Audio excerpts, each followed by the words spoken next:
Зүгээс цагийн маань та бүхэнд 7 хоног бүр эрэг сурвалжлагыг хүргэдэг байгаа. За энэ удаагийн эрэг сурвалжлагаараа бид шавар урлагийг бол Монголынхаа хүүхэд залуучуудад таниулж яваа. Керамик арт студийн хамт олныг бол танилцуулахаар одоо яг керамик арт студийн дотор бол ирсэн байна. Тэгэхээр та бүхэн маань чөлөөт цагаа гэр бүл, найз нөхдөөрөө дурсамж дүүрэн өнгөрүүлэхийг хүсэж байвал бидний эрэг сурвалжлагатай хамттаагаарай.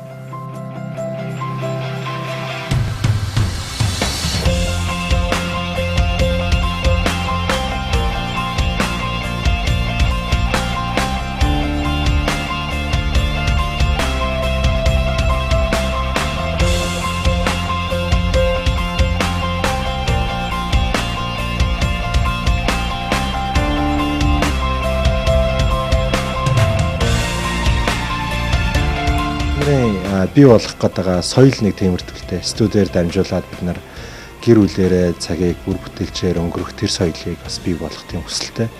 Энэ студ маань өөрөө гэр бүлийн студ. Тэгээ манад энэ ирж байгаа хүмүүсийг харахад ч гэсэндээ янз бүрийн салбарын хүмүүс ирдэг.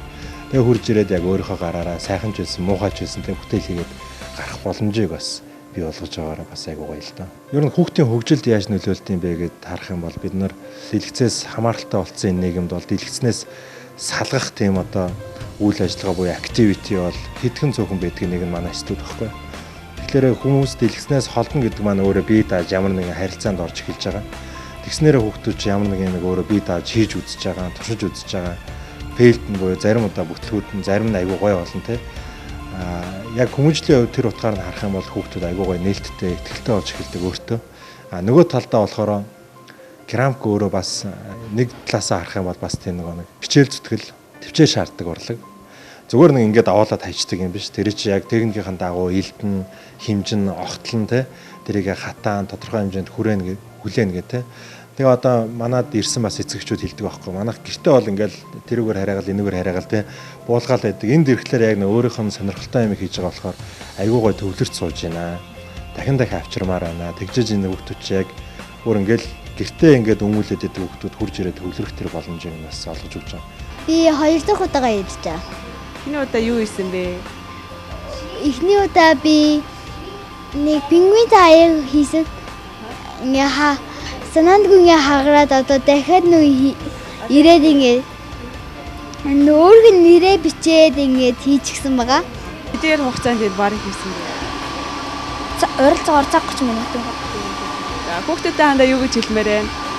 Хүүхдүүдтэй ямар ч гэсэн энд ирээд баар хийж сонирхож үзээрэй л гэж. Анх эрэхтэй ингээл амар том айрганы хоол ингээл ирэнгүүтлээ явсаар бүр жижигхэн өрөнгө шиг юм болчдөг. Тэгээд нөө тэр нь тийм амар биш гэсэн үгийн илэрхийлэлтэй. Тийм тэгэл ойлгоод явдээ. Одоо таны засаж байгаа баар болохоор яг анх ирсэн хүний хийсэн баар уу? Тийм анх удаага ирж байгаа хүний баар хүртэн дээр бол багш нь 50% тусламжтайгаар явдаг.